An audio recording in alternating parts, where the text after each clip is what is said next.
What's up, Punkanormal? I'm here with Russ from Good Riddance and Only Crime. How's it going today, man? Going well, thank you. Awesome, man. What's happening down in California today? That's a beautiful day.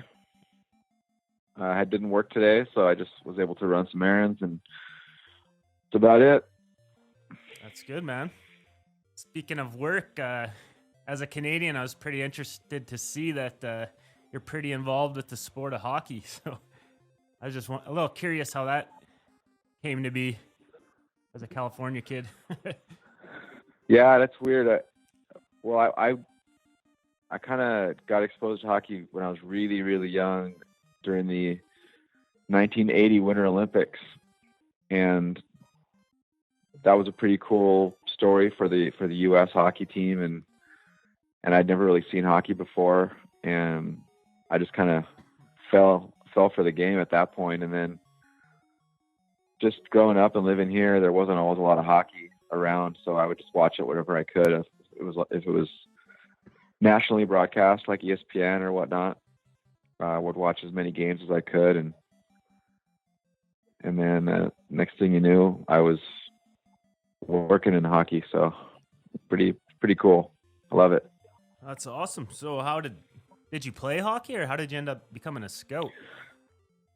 I started playing like adult rec league hockey a couple years after the Sharks were a team, because then there was when the Sharks showed up, because they're closer to where I live up in Northern California, and then there was instantly a couple of new rinks, and adult leagues were going. A lot of people were interested in playing hockey that maybe hadn't been before.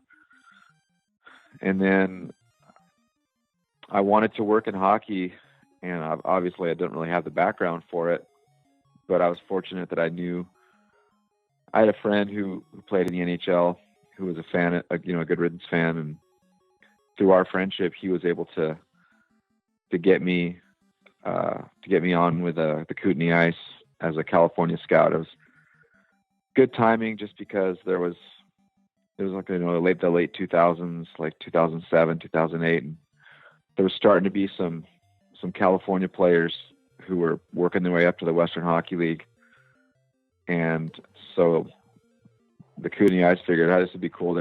We got a guy that lives down there that can go watch these Bantam players and do reports on them. Saves them having to send somebody down.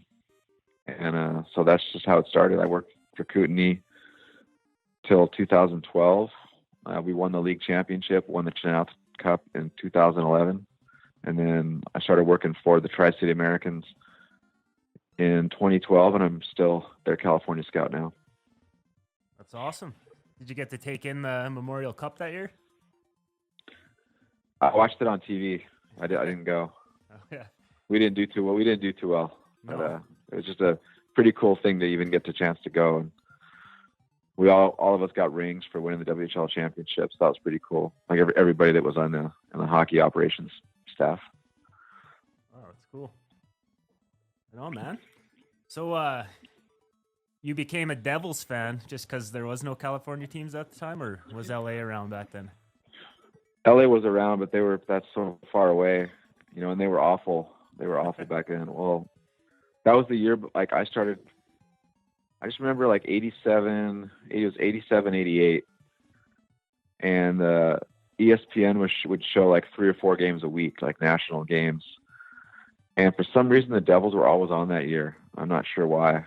And so I just kind of got used to the colors and the logo. And they were a pretty fun team to watch. That year they had Brendan Shanahan, Kirk Muller, Pat Verbeek, Don McLean, Sean Burke was the goalie, Jim Schoenfeld was the coach, and they were just like a scrappy team. And they were so I kind of got used to watching them, and they had never made the playoffs before. And then that season, on the last game of the year, they were in Chicago, and if they won, they would sneak into the playoffs for the first time as the 8th seed. And they ended up tying the game late, and then won in overtime.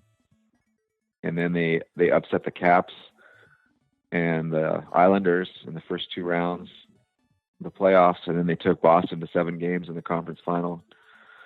I was just hooked after that. That's awesome. Well, they're a pretty good team to cheer for in the 90s, anyways. Couple Stanley Cups. Yeah, for sure. yeah, I had a pretty good run, and hopefully the future is going to be bright again here. Yeah, it wasn't so good this year, but always next No, year. it's brutal this year. Awesome. So you've been traveling the world quite a bit as a musician. You're able to take in some hockey games like overseas or all over Canada. Is that something you try? I've never been. I went to. I think I went to like a. I went to a game in Austria. I'm pretty sure it was like, you know, they're not their top league, but it was still pretty fun. And I've been able to go to. I went to a couple OHL games, a bunch of Western League games back in the day. Usually Seattle. Like when we were playing Seattle, I'd go to the game and then just leave early enough to get to the show. And then I got to, without even really knowing what I was getting into, I went to one of those gnarly games in that crazy senior league in Quebec where they just fight. I didn't like it was. You never heard of it? No. Yeah, there's a league in Quebec, a pro league, but it's really all they do is fight. So it basically has all the guys that you've ever heard of or who aren't playing pro hockey anymore anywhere else that just fought, and they're all in this one league. And you basically, yeah, like we were playing this town called Rivière du Loup, and I noticed there was a hockey arena across the way with a bunch of cars out front. I was like, oh, cool, there's a game. I'll go check it out. And paid my money, went in there, and then the guys are doing the warm up, and the fans are all crazy. And I was like, I don't know what league this is. This is kind of weird. And then as soon as the opening face-off, like all 10 players on the ice paired up and fought. And then the very next face-off, the same thing happened. I was like, what the fuck? And then I found out. I talked to the promoter. He's like, yeah, that's just this league. All they do is fight, and if the fans love it.